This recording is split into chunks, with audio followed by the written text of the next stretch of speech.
حضرت سیدنا صدیق اکبر رضی اللہ تعالیٰ عنہ نے ایک دن ایک چڑیا کو دیکھا کہ وہ درخت پر بیٹھی ہوئی تھی،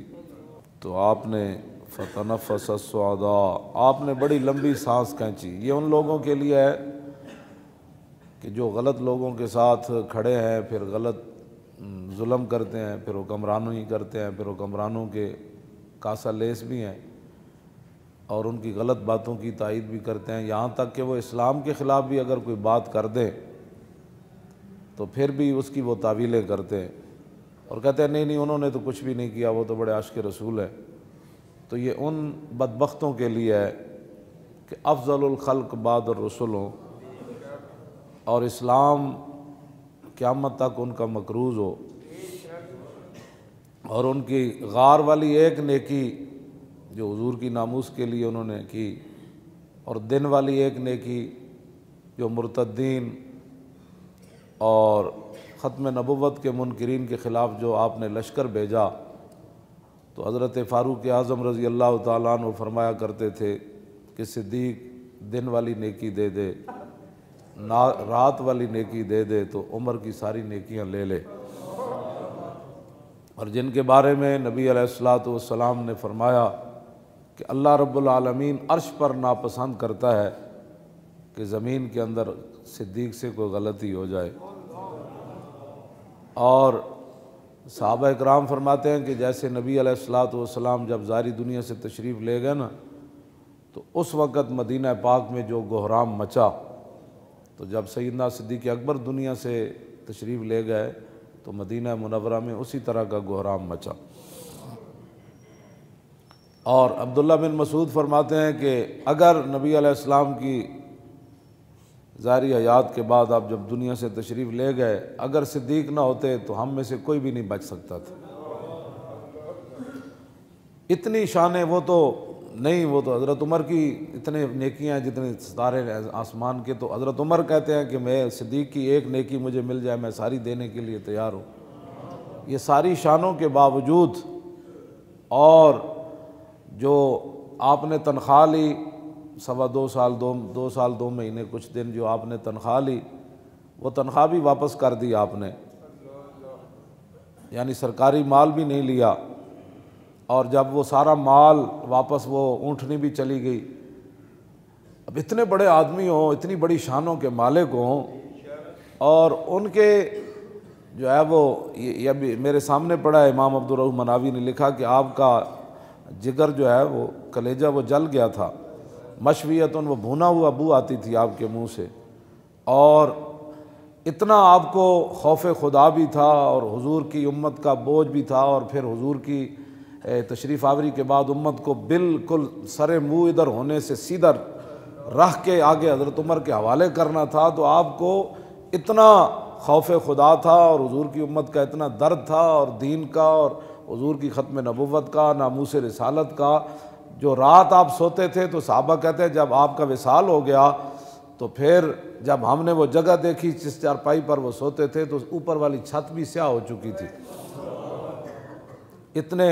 آپ درد سے سانس لیتے تھے رات کے وقت کہ میں نے حضور کی امت کو کس راستے پر جو ہے وہ کیسے چلا کر حق پر توڑ لے جانا ہے، اور منکرین ختم نبوت کا کیسے کلا کما کرنا ہے، اور مرتدین کو کیسے راہ راست پر لانا ہے، مانعین زکوٰۃ کو کیسے سیدھا کرنا ہے۔ اور صحابہ کی جو حالت سرمے جیسی ہو گئی، اور صحابہ گلیوں میں پھرتے تھے کہ آپ نے یہاں رسول اللہ تو نہیں دیکھے، یہ حالت ہو گئی۔ تو اس ساری حالت کو سمیٹ کر پھر اسی راستے کے اوپر گامزن کرنا، اور پھر کیسر و کسرا کے دروازوں کی طرف حضور کے غلاموں کو روانہ کرنا اور اسلام کو اوپر لانا۔ اور یہ جن لوگوں کے یعنی رات یہ صورتحال ہے، اور دن کے وقت جو ہے وہ جو کھانا ہے وہ مدینہ منورہ کے ایک عام صحابی، جو عام صحابہ عام تو نہیں ہے، مراد یہ ہے کہ کھانے پینے کے لحاظ سے ان کا جو ذرائع آمدن تھے اتنی تنخواہ لینی، اور پھر اپنی بیوی کو کہنا کہ بھائی آج مجھے ایک میٹھے کا دل کر رہا ہے ایک دن، تو انہوں نے کہا کہ اتنے پیسے تو نہیں ہمیں ملتے تنخواہ سے کہ جس سے آپ کے لیے میٹھا بھی پکایا جائے۔ سنتے ہیں آپ، یہ اسلام ہے۔ جن کے وزیر اعظم اس کا ایک دن کا خرچہ 50 لاکھ ہو، یہ وہاں سونے کے کشتے کھاتے ہیں۔ فتنفس الصعداء فطوبى لك یا طیر تاکل الثمر وتستظل بالشجر وتسیر الی غیر حساب یا لیت ابا بکر مثلو کا۔ آپ نے دیکھا نا چڑیا درختوں تے بیٹھی ہوئی تھی، آپ نے لمبی سانس کھینچی، اتنی شانہ دے مالک وہ تو بیان ہی نہیں نہ ہو سکتی، میں ویسے تو 4 گلاں تو نال کیتیاں، آپ نے لمبی سانس کھینچی تو آپ نے فرمایا طوبیٰ لکا یا طیرو، فرماؤ پرندہ او چڑیا او کبوتر تیری کیا ہی بات ہے، تو کتنی خوش نصیب ہے، تاکل الثمر وتستظل بالشجر، فرمایا تو درخت دے پھل کھاندا اور درخت دی چھاواں تے رہنا، وتسیر الی غیر حساب، تو قیامت والے دن تیرے کو حساب بھی نہیں ہونا، تے صدیق دا کی بنے گا قیامت والے دن، انہوں تو رب دے سامنے حساب دینا پینا ہے۔ تے آپ لمبی سانس کھینچی جس طرح بندہ دسو اتنی شانہ دے مالک ہومن تے خوف خدا اتنا ہوئے تے پورے ملک نو لٹن والے، مسیتاں تو سپیکر لان والے، ممتاز نو پھٹے لان والے، ختم نبوت تے حملہ کرن والے، مندراں تے گھنٹے کھڑکان والے، اور تھر دے بچیاں نو دوائیاں نہ دین والے تے ملک لٹن والے، انہاں دا کی بنے گا دنیا آخرت وچ، انہاں جدوں اور پھر انہاں دا کی بنے گا، تے جڑے انہاں دے نال ظالماں دے کھڑے نے انہاں دا کی بنے گا۔ واپس آؤ حضور دے دین دی طرف،